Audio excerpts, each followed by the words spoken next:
Hola, ¿cómo están? Muy buenas tardes. Vamos a esperar unos minutos que se conecte más gente y ahí damos inicio. A ver, un segundito.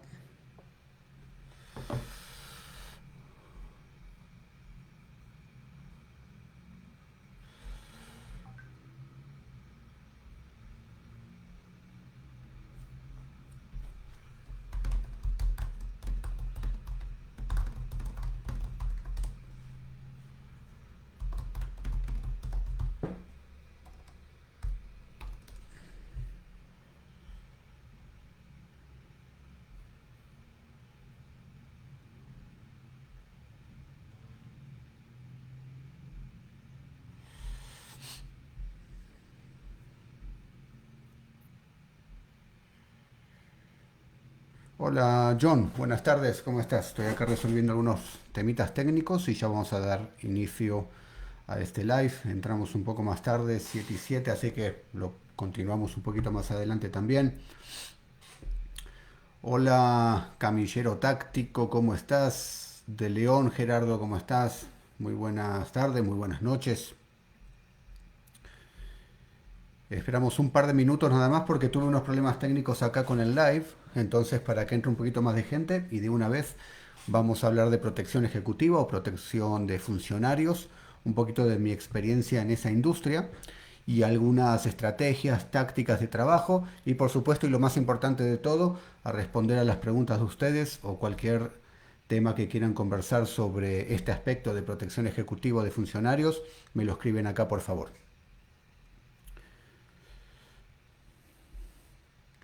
Solo un minutito y ya vamos a entrar.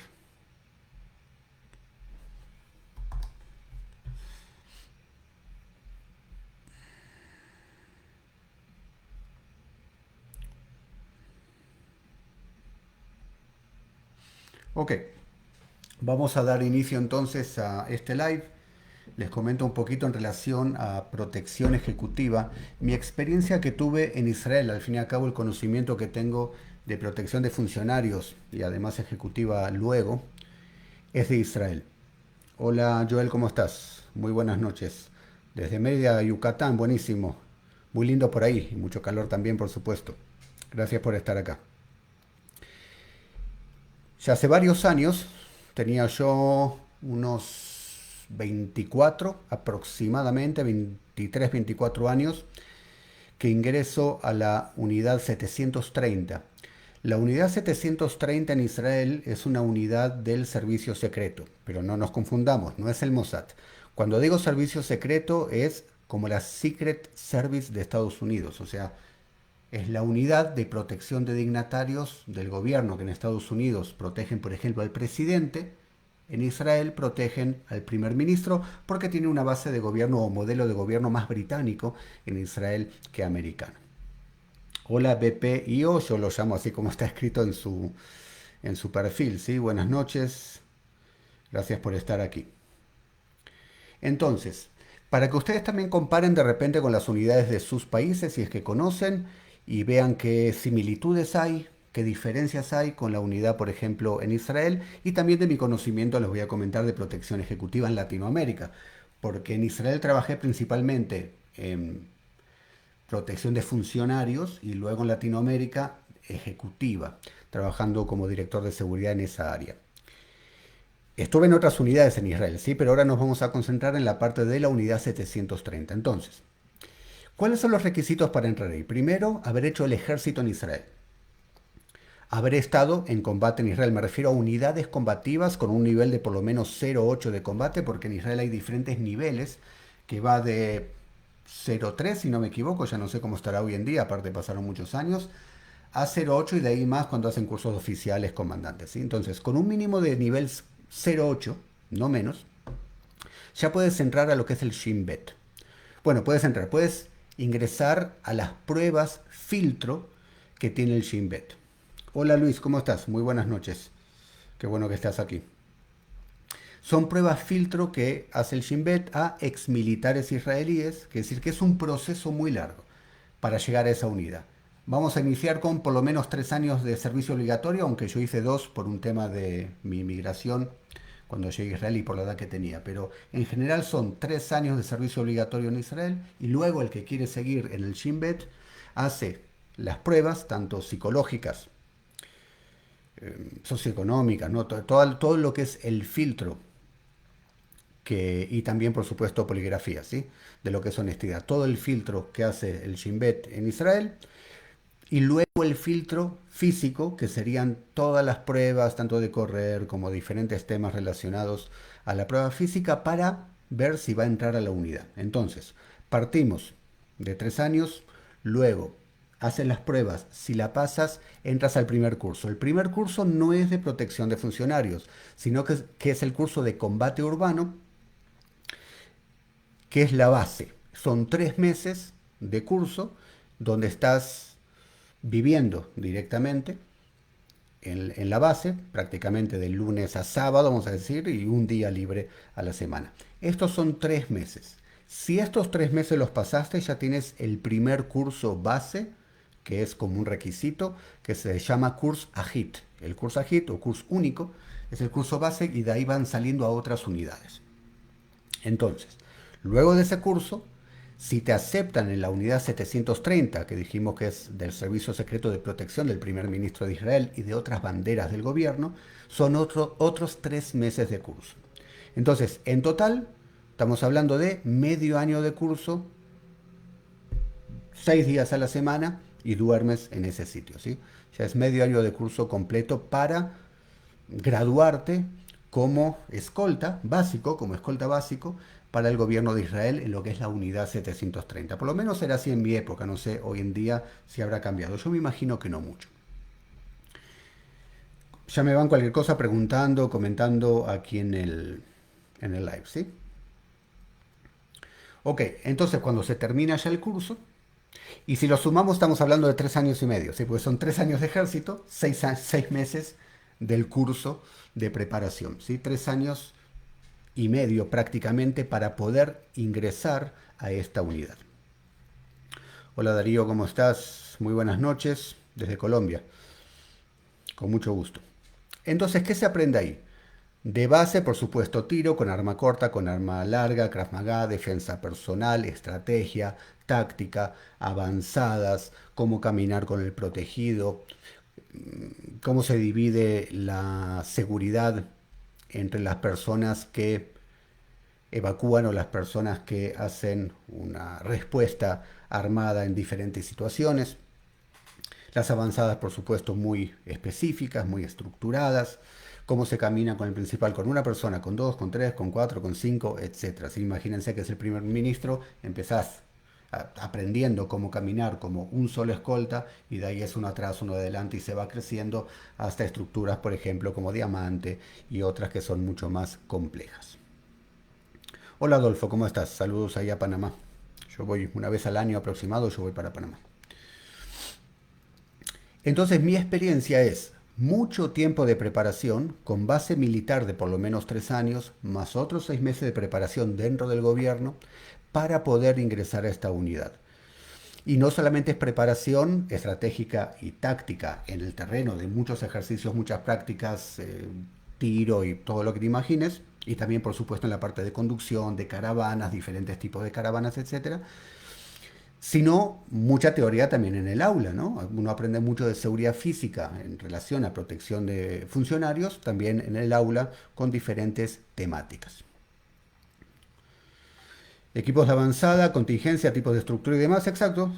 Después en el trabajo diario se divide, por ejemplo, una semana te puede tocar estar en el lado de los que trabajan solo en avanzada, la otra semana te va a tocar trabajar sombra o en lo que es el equipo que está viajando con el primer ministro de los diferentes lugares. Por acá ya voy avisando que obviamente no voy a comentar ningún tipo de secreto de Estado, solamente generalidades a nivel estratégico y táctico que muchos de ustedes ya lo deben conocer. Entonces, ese es el trabajo en sí. ¿Dónde le damos protección? Pues en los traslados a pie, los traslados en vehículo por tierra, traslados marítimos, traslados aéreos, en el país, fuera del país, en otras palabras, en todos lados. En eventos, en su casa, reuniones, lo que se imaginen, ¿sí? Ese es el trabajo que se hace en Israel en 730. Entonces yo me gradué de ahí, hice el trabajo completo en este sentido, o sea, 3 años, bueno, en mi caso 2 años de ejército, pero sí logré hacer el curso de mando, que también, por cierto, es un requisito, tener un curso de mando en el ejército, además de un nivel 08 por lo menos como excombatiente. Y luego me gradúo, además de la parte del ejército, pues en el Shin Bet y entro al servicio secreto en lo que es protección. Posterior estuve también en embajadas, por ejemplo. Sí, estuve en varias unidades. Todo este conocimiento que yo traigo, tanto conocimiento de los cursos como del trabajo, o sea, de la experiencia en el terreno, mucho de eso es lo que yo enseño en mis cursos, tanto en la parte de teoría, que es muy importante la teoría, como obviamente en la parte práctica. En otras palabras, el conocimiento que yo transmito no está diluido, porque yo pertenecí a esa unidad. No es que viajé a Israel o tú hice algún curso específico para extranjeros, sino que yo soy israelí, tengo doble nacionalidad, argentino e israelí, y he trabajado pues directamente en esa unidad. Por eso el conocimiento que yo transmito es fresco, en el sentido que es directo, no está diluido. Protocolos de etiqueta en cada compromiso es básico. Sí, y es interesante lo que escribes acá, Dayon, porque nosotros después del ejército, como salimos del ejército muy brutos por todas las actividades y contextos militares, al llegar a la unidad 730 nos hacen un curso de protocolo y etiqueta, incluso para aprender a comer bien, porque a veces uno está pues en contextos obviamente diplomáticos, ejecutivos, pues políticos, ¿no? A nivel internacional. Entonces tienes que saber comportarte y si nos hicieron un curso de un día nada más, con una comida, una cena al final, que estuvo bastante divertido y nos tratan de un poquito civilizar a todos los que vienen del ejército y venimos muy brutos por estar tanto tiempo en el terreno, tanto tiempo combatiendo y durmiendo en campo abierto y de repente nos civilizan, nos adaptan, no solamente en eso, sino en otros temas, para poder trabajar, por supuesto. Una adaptación, una civilización, pero en algunos contextos específicos. En todo lo otro, uno sigue bruto porque, por supuesto, estás en una unidad combativa. Bruto, pero me refiero a bruto en el buen sentido de la palabra, aguerrido, pero por supuesto usando la inteligencia. ¿Cuántas clases de formaciones existen? ¿Cuál es la más importante? ¿Te refieres en Israel o a nivel mundial? En Israel no hay más importante que la unidad 730, es el top. A nivel mundial hay varias, yo la verdad que no conozco todas, pero hay muy buenas, por supuesto, como la Secret Service en Estados Unidos, hay otras seguramente, obviamente, en Rusia, en Francia, en muchos países. Yo no conozco a todas, conozco un poquito más en detalle la norteamericana porque a veces hemos hecho algún tipo de colaboración, las otras las conozco menos. Si la pregunta es en relación a Israel, no hay mejor que la 730, es el top. El top en todo Israel. A lo máximo que puede llegar en Israel en protección de funcionarios es esa unidad, no hay más que eso. Y no hay más que eso porque, claro, ¿a quién proteges? Pues al puesto máximo, como por ejemplo en Latinoamérica es el presidente, en Israel es el primer ministro, porque el modelo político es británico. Entonces el primer ministro es el más importante y a eso le damos seguridad, además de otros puestos bandera como ministro de defensa, etcétera. Si hay otros puestos también. Entonces ese es el trabajo. Después, cuando yo viajo a Latinoamérica, más que nada porque estaba trabajando en embajadas de Israel, pero en Latinoamérica, y luego salgo del sector público para entrar en el sector privado, empiezo a empaparme o tener contacto con el mundo de la protección ejecutiva en Latinoamérica. Y claro que uno se tiene que adaptar en muchas cosas, se tiene que adaptar con el tipo de principales que hay. Y no es que yo lo trabajé como escolta, ¿sí? Cuando yo ya llego a Latinoamérica no trabajé como escolta en sí, sino ya como director, por ejemplo, de grupos de escoltas o consultor en trabajos grandes de escoltas en Latinoamérica. Entonces, claro, te tienes que acostumbrar a nuevos principales, diferentes formas de trabajar, aunque uno también, pues, para algunos lo contratan, ¿no? Sino para mejorar las unidades de las estructuras y también con los escoltas. Porque tengan en cuenta que en Israel el filtro es muy, muy fuerte. Con eso no quiero decir, ahora leo el comentario, con eso no quiero decir que no entre gente que no debería haber entrado, sí, pero la posibilidad que eso ocurra es menor. El filtro es tan fuerte que los elementos, los compañeros que tienes en el trabajo son de un nivel muy alto. Entonces, claro, en Latinoamérica no es por desmerecer ni nada, pues obviamente hay excelentes escoltas, pero como el filtro no es tan fuerte, te encontrás diferentes tipos de personas y también a eso hay que adaptarse. Me imagino que se refiere a estructuras o esquemas de anillos de protección. Sí, en Israel como en cualquier otro país que van a trabajar en protección ejecutiva o de dignatarios de alto nivel, se trabaja en base a anillos de seguridad. Así es igual que en otros sitios. Solo va a depender en estos anillos de seguridad, que además para formarlos se hacen análisis de riesgos y contingencias. Va a depender cómo lo trabajes, qué tipo de estructuras vas a colocar y con qué gente vas a trabajar, ¿no? Entonces, si en Israel, al igual que en otros países, hay muchos anillos de seguridad, incluyendo un anillo de seguridad que es muy, pero muy importante, que es intangible, o sea, es sutil, que es la inteligencia. Por ejemplo, lo que ocurrió ayer, que fue el asesinato a este candidato para presidente en Ecuador, que en paz descanse el señor, uno se puede percatar que o no había anillos de seguridad o eran muy vulnerables y no se hizo el trabajo como tal. Yo subí un reel hace unas horas sobre ese tema. Adaptarse a la realidad sociopolítica, cultural, etcétera, de cada país. Sí, no tienes de otra, te tienes que adaptar y cuando trabajas además con empresarios, por ejemplo, ya no con políticos. Por ejemplo, en Israel, incluso el primer ministro no puede hacer lo que quiere, se rige bajo una ley y si el escolta le da una indicación que está dentro de esa ley para que la cumpla, no puede no cumplirla. No es como en otros países donde hace lo que quiere. No, está dentro de una estructura el mismo primer ministro que no la puede romper como él quiera.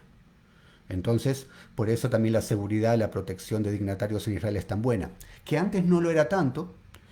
Cuando cambia 180 grados la seguridad en Israel es después del asesinato de Isaac Rabin en la década del 90, después del asesinato de Isaac Rabin.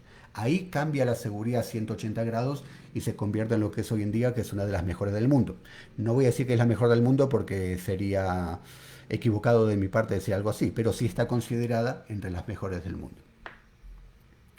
Y correcto, como dice Dajon, pues te tienes que adaptar. Ahora, es una adaptación que yo he hecho en Latinoamérica, pero con líneas rojas. O sea, yo he, por ejemplo, dejado consultorías porque era prácticamente imposible trabajar con algún cliente en específico. Entonces las he dejado. En otras se ha continuado con ciertas adaptaciones.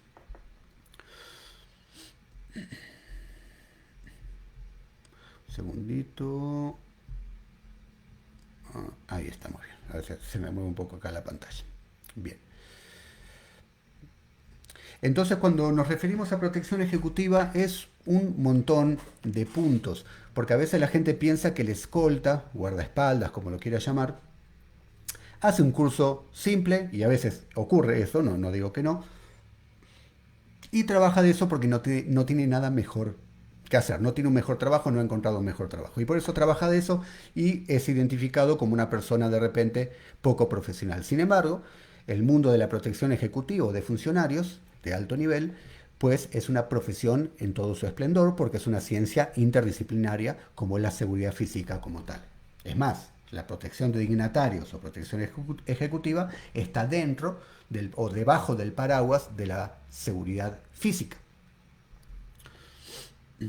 Es básico que también el principal adquiera conocimiento de evacuación y protocolos para minimizar riesgos. Sí, se le da capacitación al principal sobre esos temas, pero más que nada teóricos. El principal, muy pocas veces, va a tener tiempo para hacer capacitaciones en campo de tiro, por ejemplo, aunque a veces ocurre, no digo que no, pero por lo general no va a tener tiempo ni ganas de hacer prácticas en campo de tiro.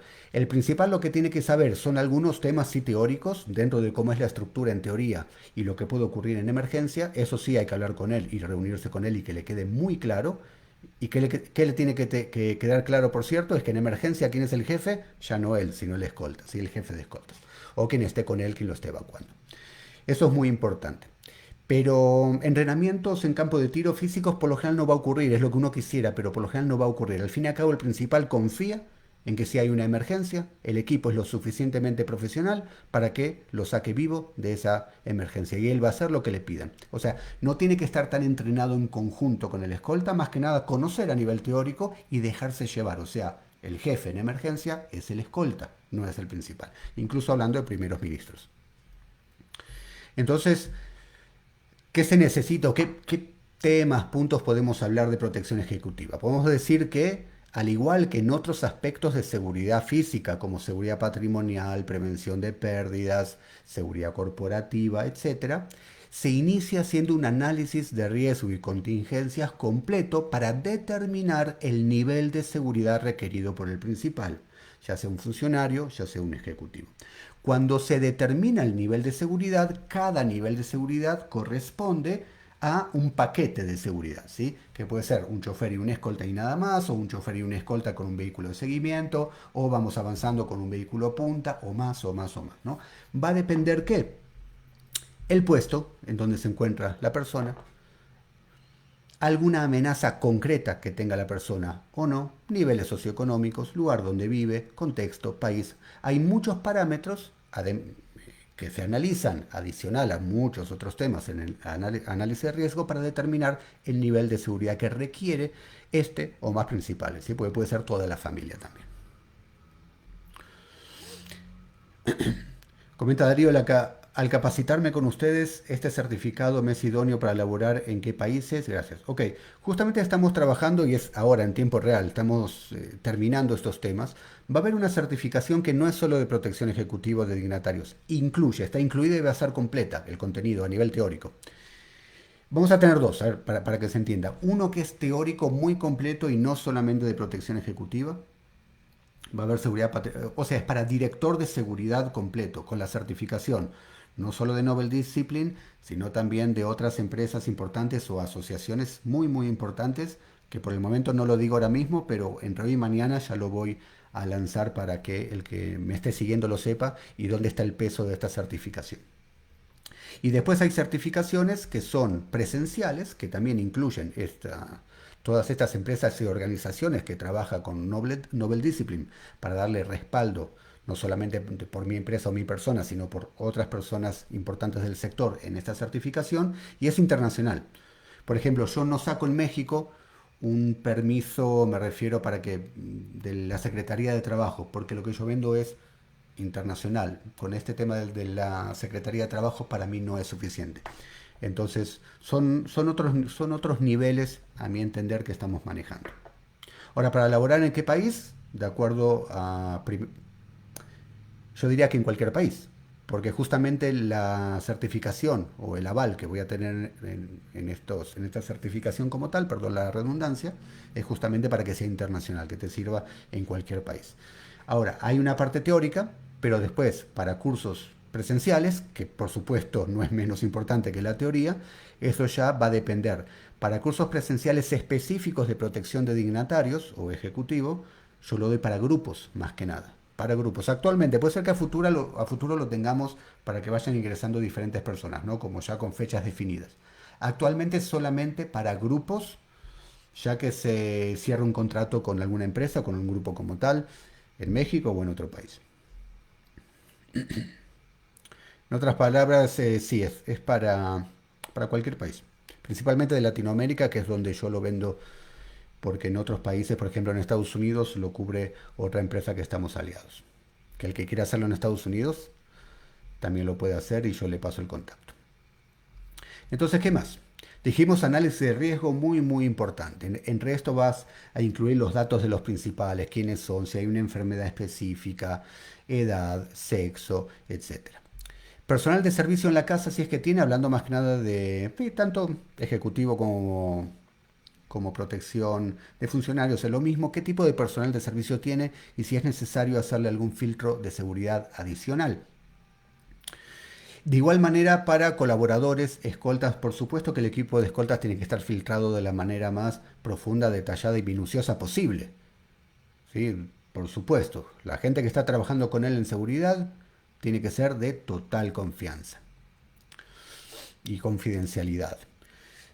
¿Qué vas a analizar también? Los sitios con alta frecuencia de visita de estos principales para darle algún énfasis mayor de seguridad a un sitio que de repente es la primera vez que va y nadie sabe, exceptuando el equipo de seguridad.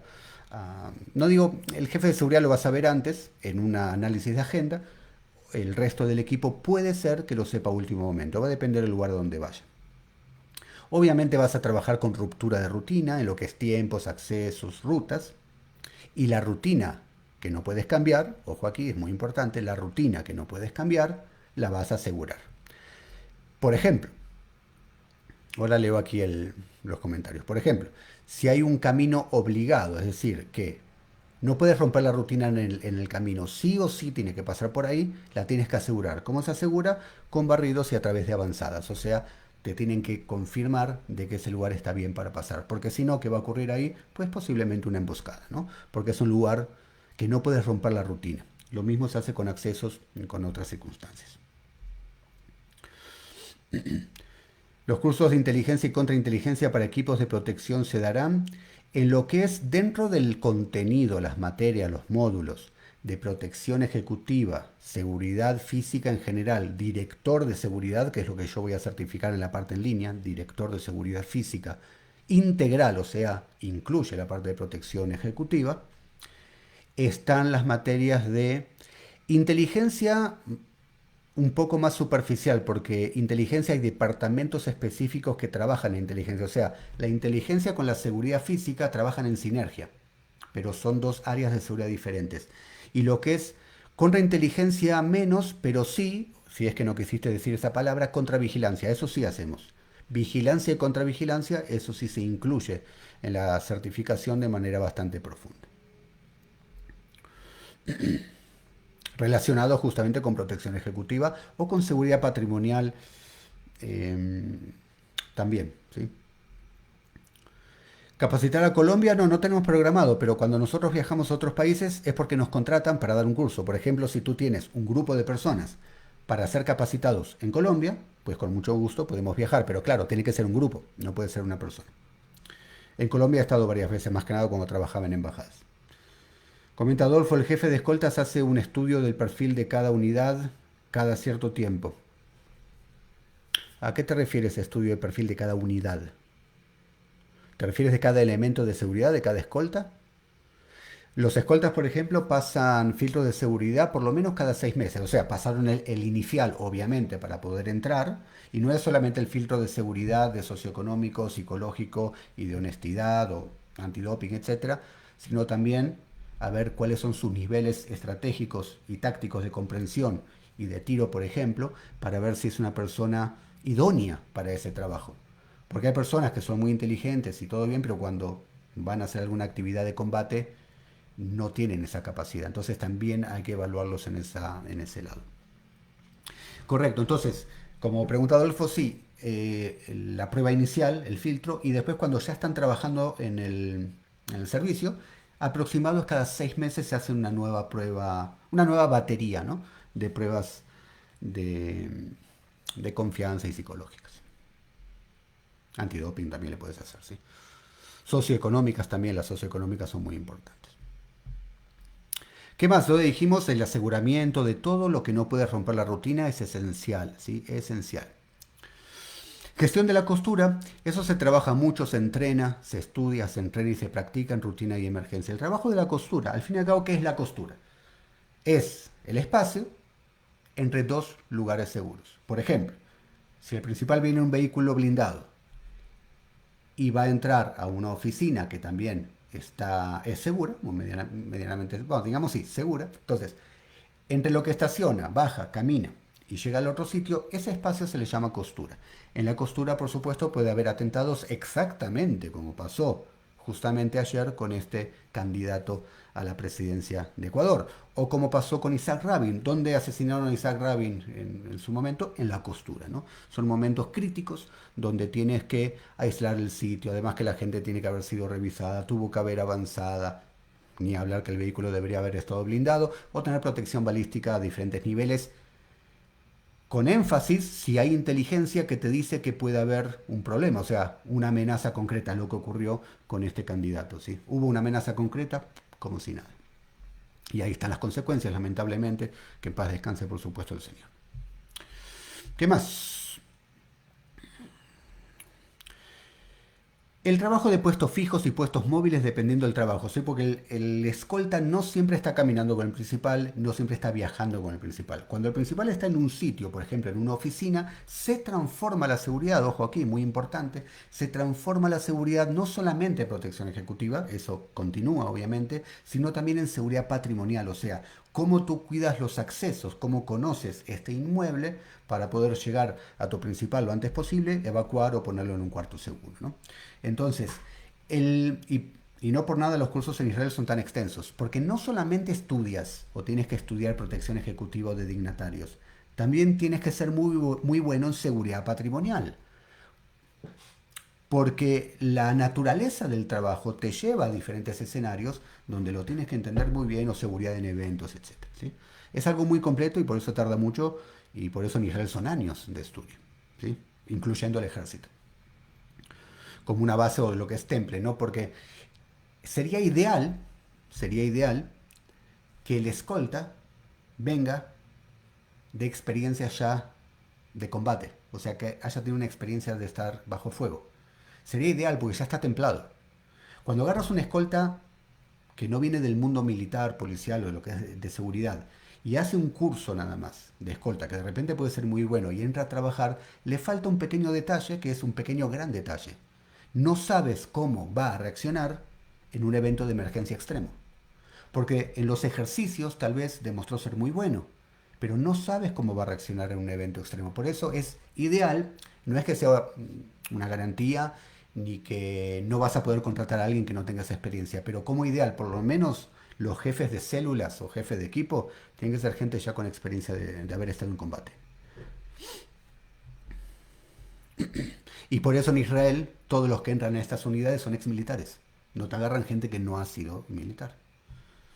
Porque ya garantizan esa parte. Saben que te puedes desempeñar bajo un estrés radical, un estrés profundo, y tienes ese temple y esa experiencia y esa referencia de haber estado en combate, ¿no? Con armas de fuego. Entonces ya van confiando en estas personas que les van a rendir en un caso así, aunque por supuesto, y eso me lo han dicho muchas veces en Israel, parte del curso es que si tú llegaste a sacar la pistola y disparaste a tu adversario, lo neutralizaste, evacuaste a tu principal y todo fue bien, te llaman a las oficinas centrales, después, ¿no? Cuando ya todo terminó, te llaman a las oficinas centrales para hacer una averiguación en detalle de por qué fracasaste.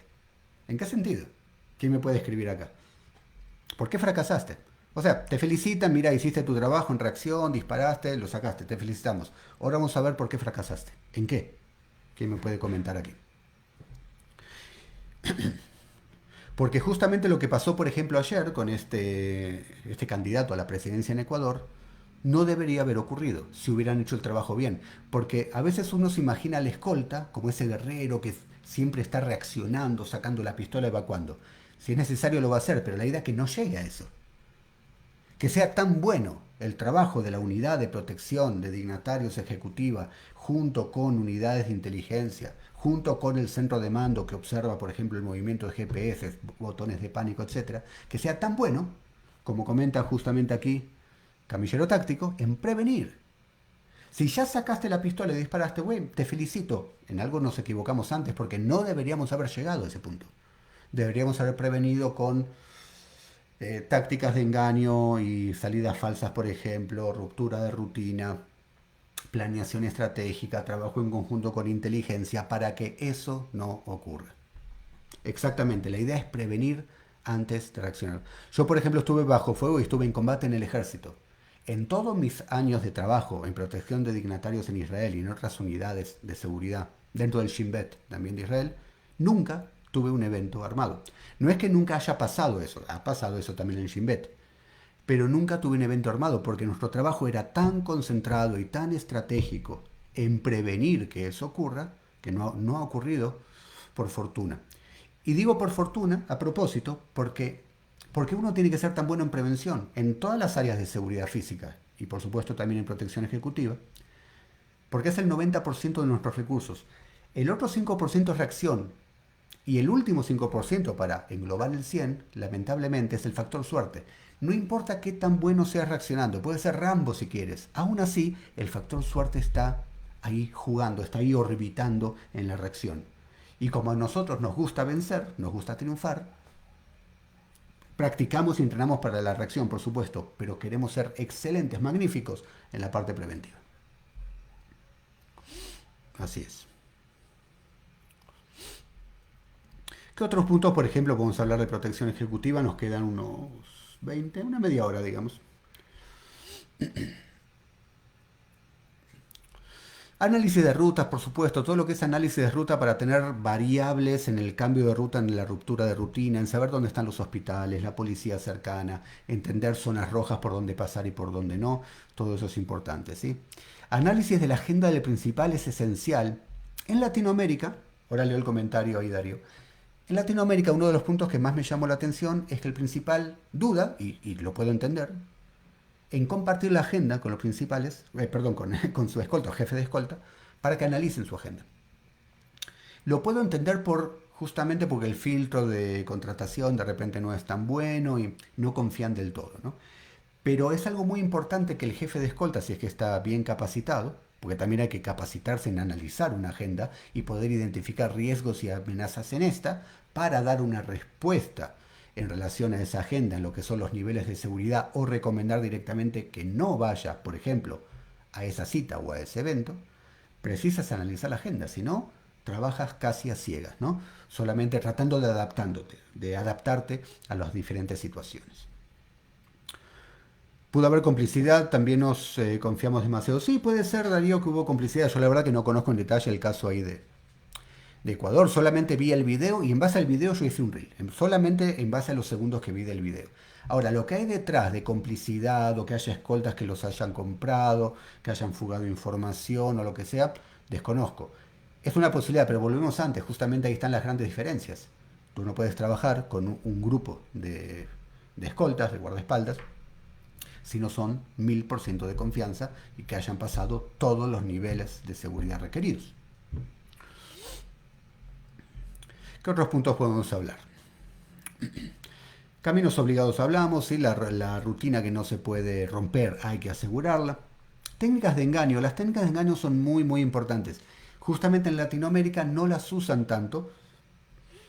Y como parte de mi trabajo en consultoría, pues las agrego, las adiciono, ¿no? En las diferentes estructuras de trabajo de algunos principales o empresas con sus principales y altos ejecutivos que hay en Latinoamérica. Las técnicas de engaño son, por ejemplo, salidas falsas, ¿sí? Sale la caravana o parte de la caravana como si fuera que está el principal ahí, cuando no está el principal. ¿Qué quieres ver con eso? A ver si llevas cola, o sea, si te están siguiendo, si hay un posible problema en la ruta o incluso, hablando de temas extremos, una emboscada. Entonces, pues va a ser mejor que ocurra solo con los escoltas sin el principal, ¿no? Salidas falsas. A veces usan disfraces, eso sí vamos a decir que menos un principal va a querer usar, pero se pueden usar disfraces. Se pueden hacer avanzadas falsas también. Por ejemplo, si tu principal va a llegar por este acceso a este sitio y tú tienes suficiente gente y tiempo, pueden hacer una avanzada, simple, tampoco la van a hacer en detalle, pero sí como para mostrar, que se vea, es a propósito, que se vea la avanzada que estás haciendo en este sitio, dejas uno o dos elementos ahí, cuando luego la entrada es por otro sitio que también tuvo una avanzada, pero un poquito más de bajo perfil. Técnicas de engaño.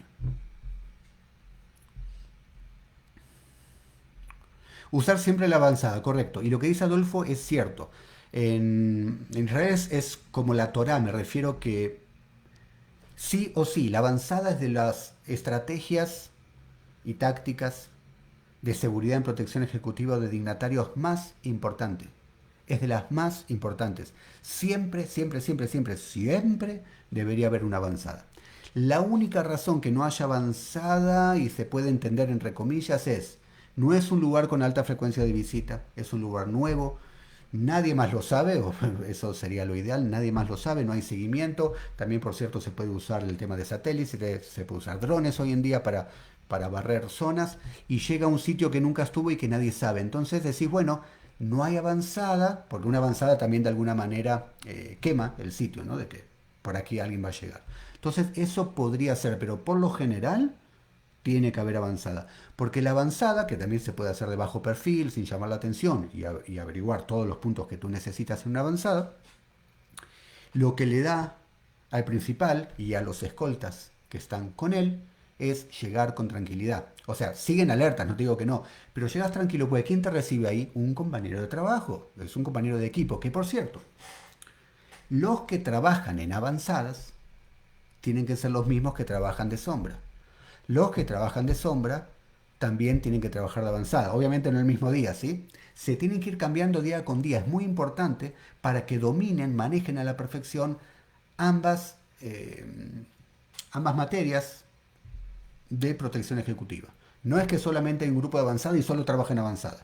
Y el otro es un grupo de sombra y solo trabaja así. No, se tienen que ir cambiando, tienen que dominar ambas habilidades. Carros encubiertos también, todo lo que es convoy, ahora voy a pasar de repente a los puntos de convoy y tienes toda la razón. Puede haber convoys, caravanas que le dicen de carros iguales o carros encubiertos de bajo perfil, tienes toda la razón. Se puede hacer sin problema, así es. ¿Qué otros puntos podemos hablar?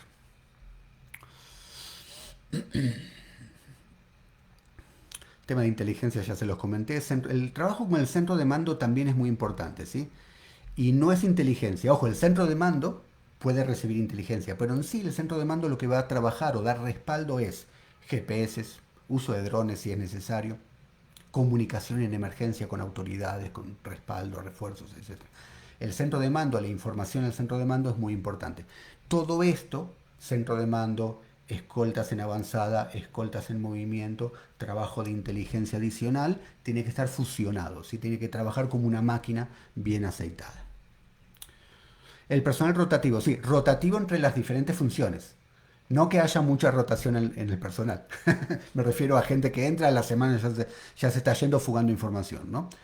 Tiene que ser un personal rotativo entre las diferentes funciones, que más que nada van a ser sombra y avanzada. Los que trabajan específicamente como choferes, de repente esa gente, que puede no estar armada o sí, va a depender del servicio, esa gente tal vez no esté rotando mucho, porque son los choferes profesionales, ¿sí? Que por cierto es un punto interesante. El chofer no debería ser alguien que así nomás le gusta manejar. Tiene que ser alguien también con experiencia, que ha hecho un curso de conducción evasiva reactiva. En fin, un profesional al volante. Porque si nosotros pensamos, y eso nos hablaban mucho en los cursos, ¿qué más, ¿dónde hay más probabilidad? ¿Un atentado con una persona que no tiene una amenaza concreta? ¿Sí? ¿Un atentado o un accidente de auto? Que además un vehículo blindado, los accidentes suelen ser más con un nivel de fatalidad más alto, porque el golpe no lo absorbe el vehículo, sino que lo absorbe la gente que está dentro. Entonces, hay más posibilidad, sí, efectivamente, de un accidente vehicular, de tránsito, de tráfico. Por lo tanto, el chofer tiene que ser muy, muy, pero muy bueno. Dentro del público debe haber escoltas encubiertos, sí, es un buen punto que toca José. El trabajo encubierto, por ejemplo, en Israel hay toda una unidad, sí, bueno, no solo en Israel, la mayoría de departamentos de protección de dignatarios ejecutivas grandes va a tener un trabajo encubierto entre más profundo y menos profundo. Este trabajo encubierto es muy interesante porque hacen trabajo de vigilancia y también de contravigilancia, y lo hacen mujeres, y lo hacen hombres, y lo puede hacer, incluso puedes un día estar con un perro. Hay muchas formas de hacer ese trabajo encubierto, o en multitudes, como bien dices, si hay una multitud, si va a haber un evento masivo, están entre la gente buscando al sospechoso, quien eleve sospecha por rangos de sospecha, ¿sí? Acciones conscientes, acciones inconscientes, apariencia, intuición o coincidencia con inteligencia. Y sí, el trabajo encubierto es muy bueno. Y suerte que lo mencionaste porque me olvidé ahora mismo de comentarlo. Es así. Si hablamos de las fases donde puedes trabajar dentro de un gran grupo de escoltas, pues si es un grupo de escoltas chico, no va a tener muchas cosas, ¿no? Pero un gran grupo de protección ejecutiva o de dignatarios es los que están cerca con el sombra, ya sea que caminando o en el vehículo, al fin y al cabo son los mismos que se van moviendo, los que están en avanzada y, por qué no, si tienen esa posibilidad, el trabajo encubierto. En la caravana hay que saber bloquear.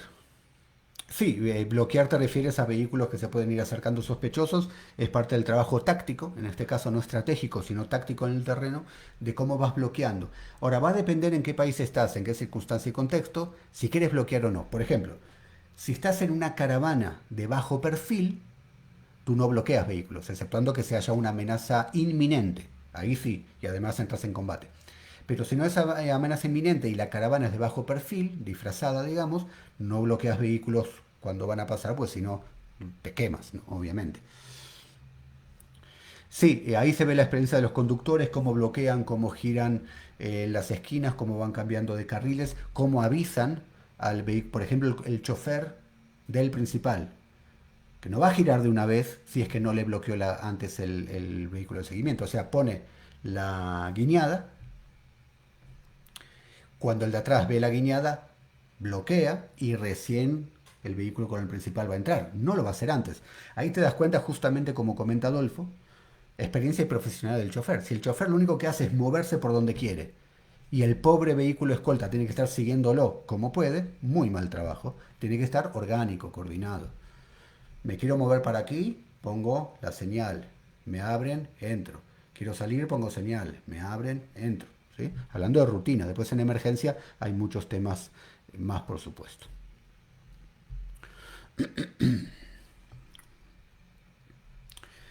¿Qué otros puntos podemos abordar? Capacitación. En las capacitaciones de los escoltas y choferes tienen que ser amplias. Capacitación en el lenguaje no verbal. Capacitación en primeros auxilios. Y no menciono las obvias, ¿no? De tiro, de trabajo en rutina, de trabajo en emergencia, teoría de la seguridad, todo eso tiene que estar bien, bien capacitados, por supuesto. Y también entrenamiento de estado físico, ¿sí? No es solamente mental, sino un buen estado físico que puedas reaccionar con agresividad, con velocidad y en tiempo sostenido, o sea, que lo puedas hacer bastante tiempo. Y por supuesto, no hay que olvidarse la gran importancia del manual operativo. La gran importancia del manual operativo. Coordinación, sí, la coordinación, Adolfo, muy importante. Si dijimos que en un inicio comenzamos con un análisis de riesgo y contingencias integral, completo, ¿no? Con un montón de detalles, al final el manual operativo, iguales en otras áreas de seguridad física, que deriva, emana del análisis de riesgo, se tiene que formular y es un manual vivo, porque los manuales operativos, al igual que los análisis, son vivos, se van revisando, se van actualizando, se van corrigiendo si es necesario. ¿Sí? El manual operativo es muy importante para que haya una estandarización de trabajo. No que yo trabajo de una manera, pero tú de otra y tú de otra. No, tenemos que trabajar base a políticas de rutina y de emergencia, y estas políticas tienen que estar escritas, no de oído a oído. Que, ok, yo te las digo, hago capacitación, se las digo, pero no se las comparto. No, pues la gente tiende a olvidarse, ¿no? Ustedes, yo, cualquiera. Tiene que estar por escrito, guardado, sí, por ejemplo, en la base de los escoltas, en la casa del principal, donde sea, tiene que estar guardado, que no se lo lleve un escolta a su casa.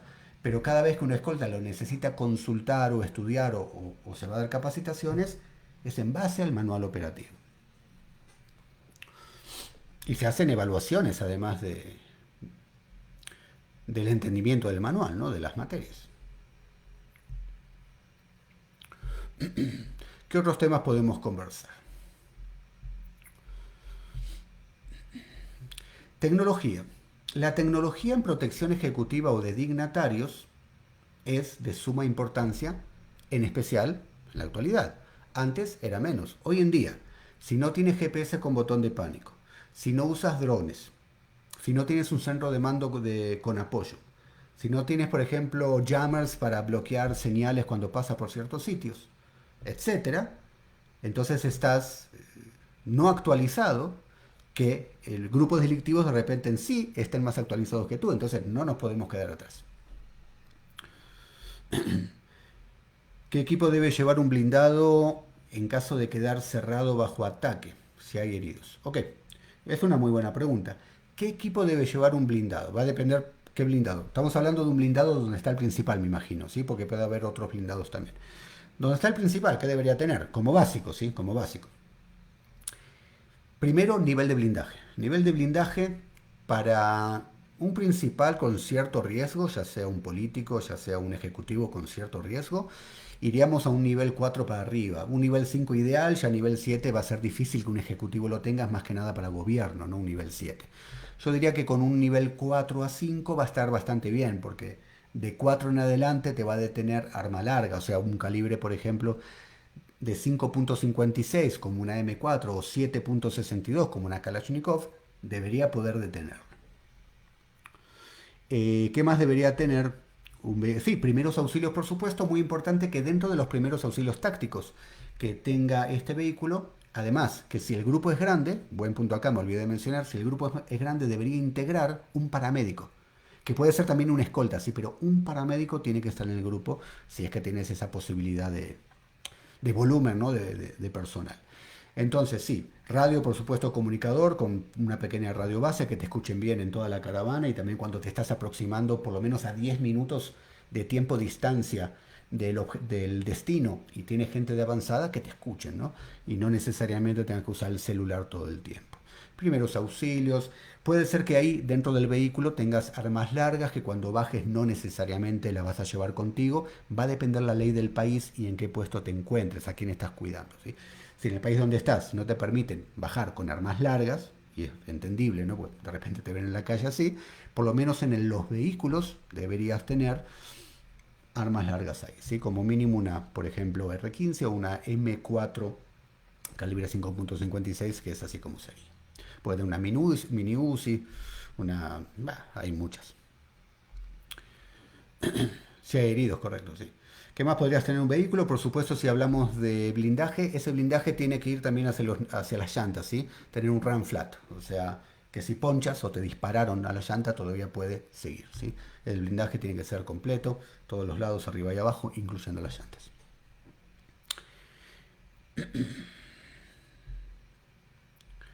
Disminución de factores distractores de los escoltas que estén revisando su celular de forma continua o fuga de información. Sí, toda la verdad, lo que dice Víctor, que es como un gran problema del siglo XXI, ¿no? Porque el escolta necesita el celular, sí, lo necesita, pues lo pueden llamar, precisa el celular. Ahora, no es como un guardia, porque a un guardia tú le puedes decir no. Cuando llegas al trabajo, el celular lo dejas en esta cajita, cuando sales del trabajo o cuando tienes tu tiempo de comida, abres la cajita, usas el celular. El escolta tiene que estar a otro nivel en seguridad física. Tienes que confiar en él. Si el escolta no está haciendo bien el trabajo, o sea que le falta disciplina en no usar el celular cuando no lo tiene que usar, en los momentos que no lo tiene que usar y para temas que no lo tiene que usar, estamos en un problema con una escolta que se tiene que corregir o en algún momento desvincular. Y es un distractor muy, muy grande, tienes toda la razón, porque además una persona que está recolectando información para un futuro hecho delictivo y ve una escolta muy distraído con celular, lo que ocurre es que puede encontrar alguna oportunidad de ataque gracias a que el escolta no usa la disuasión estratégica y solamente la disuasión ordinaria. Todos estos términos los vamos a estudiar y entender a la perfección en la certificación que yo doy. Y fuga de información total. Ahora, para evitar la fuga de información son dos variantes. Que sí o sí tienen que estar las dos, me refiero.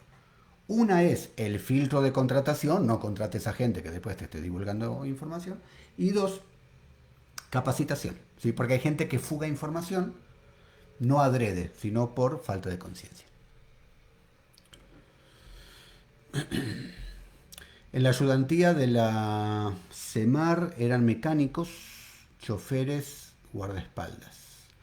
Ok, eran mecánicos, choferes. No entendí muy bien ahí, Napo, lo que me quisiste comentar con mecánicos.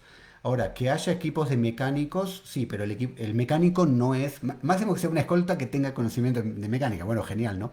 Pero los grupos de mecánicos, los talleres, no son parte del equipo de protección ejecutiva. Choferes sí, por supuesto, los escoltas sí, por supuesto, los elementos de avanzada, obviamente, los elementos encubiertos, por supuesto. La gente que está en centro de mando no son escoltas. La gente que está en las unidades de inteligencia no son escoltas. Comenta Víctor, en vehículos, conocer con qué presión de impacto se activan las bolsas de aire para en momento dado calcular la velocidad para realizar el empuje en una maniobra evasiva. Entiendo la lógica de lo que estás comentando. Ahora, ir a esa resolución, yo no sé qué tan efectiva va a ser, Víctor. ¿A qué me refiero? Que si tú estás en una emergencia, te están disparando y vas, por ejemplo, a golpear a un vehículo, ya sea en la parte que te está bloqueando, ¿sí? El camino, digamos.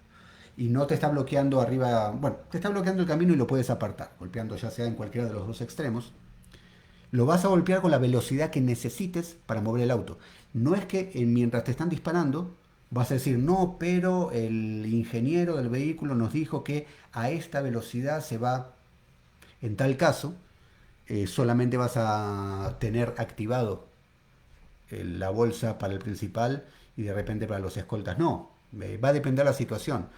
Pero llegar a la resolución de a qué velocidad se abren las bolsas y a qué velocidad no, lo puedes hacer. El problema con eso, Víctor, es que en emergencia no te vas a acordar de eso. En emergencia, si tienes que golpear un vehículo para moverlo, lo vas a hacer. No va a estar el chofer mientras le disparan mirando la velocidad a ver si a esta velocidad lo golpeo o a esta velocidad no. A mi entender eso no va a ocurrir. Tal vez me equivoco, sí, pero a mi entender eso no va a ocurrir. Somos escoltas con conocimiento de mecánica. Ah, vale, vale, vale. Ok, sí, me parece excelente. A mí también me gustaría tener conocimiento de mecánica. Yo no tengo la menor idea. Son escoltas que les dan adicional, les dan una capacitación de mecánica para hacer ciertos arreglos, me imagino, básicos a los vehículos. Me parece una excelente idea. ¿Sí? Me parece una excelente idea. De esa manera el principal se ahorra unos dólares, ¿no? Para no tener que estar enviando el vehículo al mecánico por cualquier cosita. Ustedes lo solucionan cuando es algo relativamente simple, me imagino. Me parece una idea bastante buena, ¿eh? Nunca la había escuchado, pero sí me parece que está buena, es inteligente.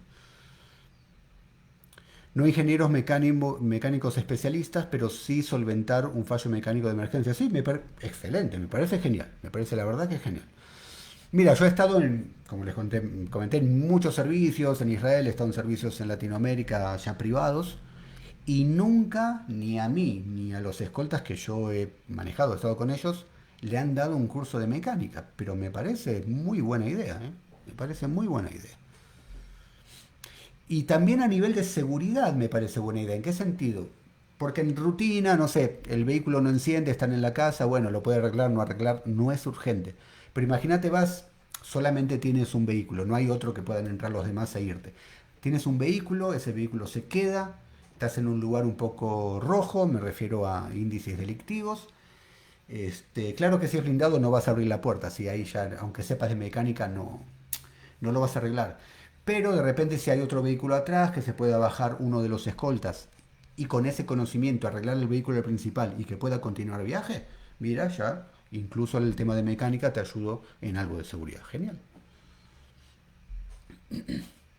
También tener el conocimiento de cuándo podemos seguir con el vehículo y cuándo tomar otra opción porque el vehículo no da más. Perfecto, sí, ese conocimiento de mecánica me parece muy buena idea. La verdad que lo felicito. No conocía yo este detalle o nunca pensé en ese detalle y me parece muy buena idea, ¿eh?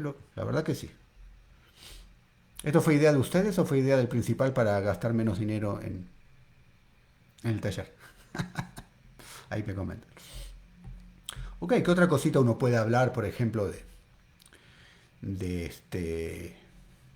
Ah, en el tema de tecnología, por ejemplo, los barridos electrónicos en las oficinas también es importante. A veces lo hace, me refiero a barridos electrónicos cuando intentan detectar algún micrófono o cámara que han escondido, han colocado en la oficina, por ejemplo, del principal.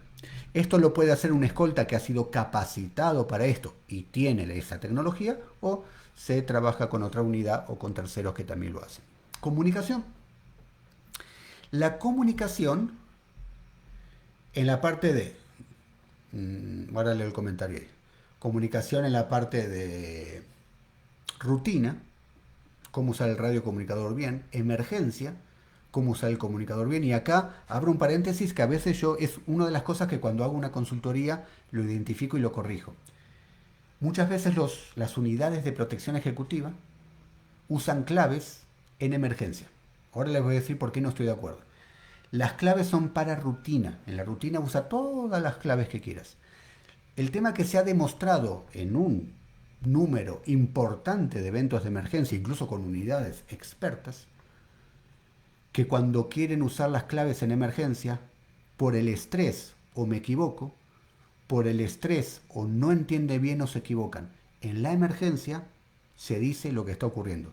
De una manera, por supuesto, directa, concisa, clara, pero se dice lo que está ocurriendo, porque sí se demostró que en muchos eventos de emergencia, atentados, combates, hay problemas con el tema del uso de claves. Ténganlo en cuenta, ¿sí?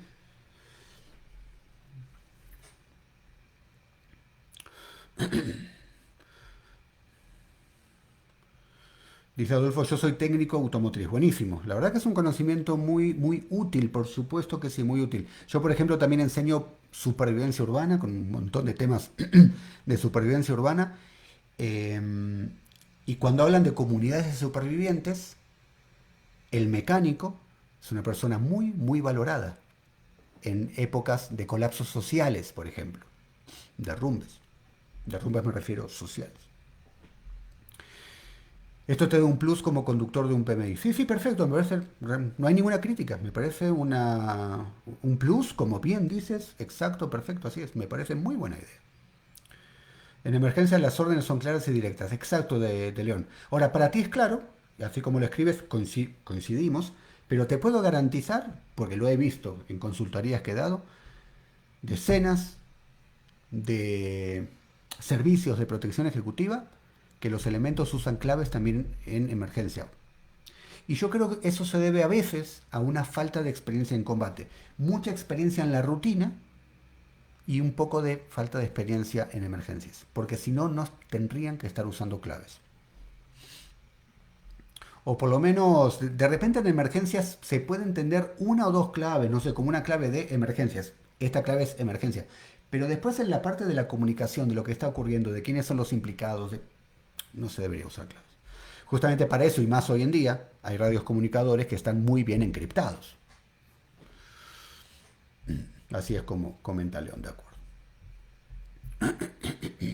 Imagen. La imagen y la parte de uso táctico, de cómo te ves. Me refiero de cómo estás vestido, qué botas usas, qué chaleco, qué chaqueta, camiseta, eh, qué tipo de funda de arma, de portacargadores. Todo eso es muy importante. Son detalles, detalles, detalles, pero que pueden hacer el todo. Por ejemplo, ahora leo el comentario y ya en un par de minutos terminamos. ¿Sí? Es más, con esto terminamos. Hay muchos más puntos de protección ejecutiva, ¿sí? Pero tampoco esto es un curso, es un live y es una hora nada más y ya estamos en una hora. Así que terminamos esto, cualquier cosa conversamos un poquito más y terminamos, culminamos. Por ejemplo, si yo tengo, y lo he visto, son temas que lo he corregido muchas veces a los escoltas. Está armado, ¿sí? Lleva su arma en la cadera. Bien, hasta ahí vamos bien. Tiene la camiseta que cubre el arma. Hasta ahí vamos bien. Pero además tiene la chaqueta que cubre el arma. O sea, hay dos capas de ropa, y a veces lo he visto peor todavía, dos capas de ropa sobre la pistola. Eso es un tema de falta de escuela o de entender la parte lógica en el combate armado como tal. Tú no puedes estar con dos capas de ropa que te cubre el arma. O la camiseta, la camisa va dentro, el arma y una chaqueta, o no usas chaqueta y la camiseta va afuera y cubre el arma. Eso es todo. Si la usas en la cadera normal, me refiero, sí, estándar. Son ejemplos. Nos avisas cuando vayas a dar el curso de supervivencia urbana online. Sí, ya te voy comentando, José, que lo que estamos proponiendo, y ya porque ahora ya no, antes yo daba diplomas, diplomado. Ahora voy a dar una certificación porque no soy solamente yo y Nobel Discipline. Entra en el diploma otras organizaciones de peso en el mundo israelí de combate y seguridad. Por lo tanto, voy a dar certificaciones. Y lo que estoy planeando, todavía no se terminó, es que la certificación que voy a dar va a ser completa. Es como hacer, no digo un grado universitario por tiempo, pero son varios meses. 2 días a la semana queremos hacer que sea, por ejemplo, martes y jueves de 6 a 9, como un horario que la gente vuelve del trabajo, que puede estudiar. 3 horas, digamos 6 horas por semana, en dos clases, 3 y 3. Y eso se va a prolongar tal vez 3 o 4 meses, porque va a ser un estudio completo, donde va a estar supervivencia urbana, seguridad física completa, dentro del marco teórico, si es un curso en línea.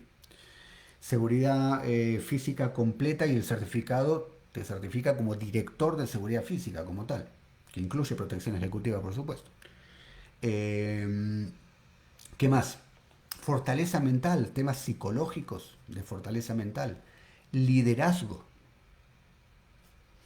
aptitudes de liderazgo, de auténtico liderazgo, todo eso se va a unir porque todo al fin y al cabo tiene que ver una cosa con la otra y todo eso se va a unir en un gran certificado único porque no hay otro como este con el contenido que va a tener Y como les digo, además de seguridad va a haber temas de supervivencia urbana completa, así mochila de emergencia, refugios, temas de naturaleza, lo que te imagines. Armas, cuchillos, todo está ahí. Genial Juan, genial Adolfo. Promedio de cuánto será el costo y por cuánto tiempo. De- no estoy del todo seguro, déjame terminarlo de ver.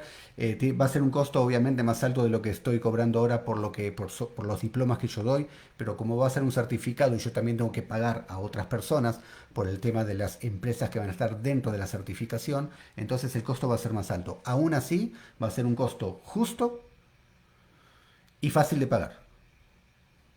Todavía no sé exactamente el monto, por lo tanto no quiero aventurarme a decir un precio ahora que después no sea el correcto y me equivoque. Entonces, pero ya se van a enterar. Yo cuando envío la información está completa, precios, todo ahí, no guardo nada.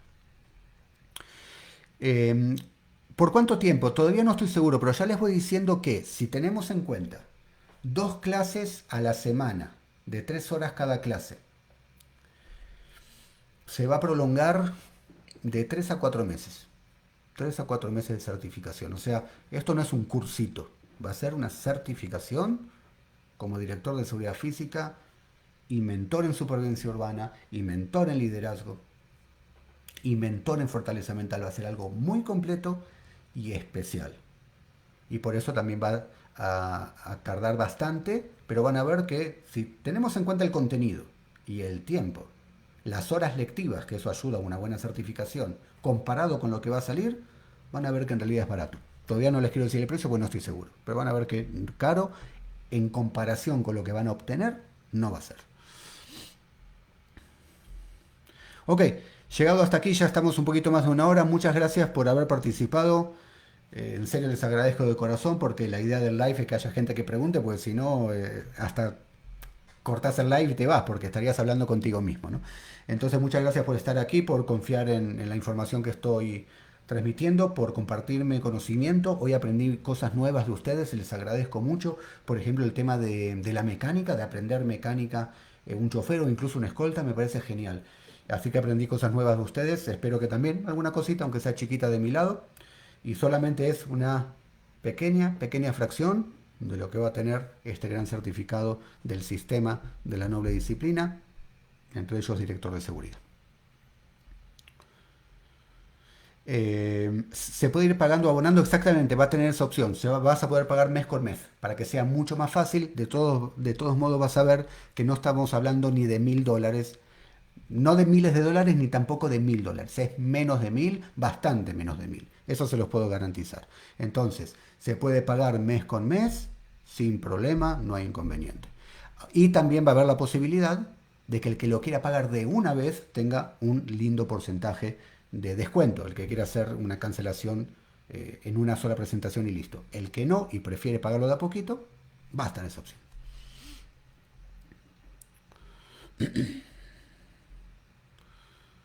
Así que sí, gracias León, gracias a todo, Adolfo, también, camillero táctico, yo ahí lo llamo como está escrito. Muchas gracias, gracias de León, con mucho gusto Manuel, un honor, gracias Darío igualmente. Y listo, con esto terminamos. Por cierto, este video queda grabado, va a estar en Facebook, para el que quiera compartirlo y demás, ahí va a estar en el perfil de Facebook, va a estar este video. Listo. Muchas gracias Joel, gracias a todos. Nos vemos. Hasta la próxima. Hasta el próximo curso, próximo live también. Bye bye.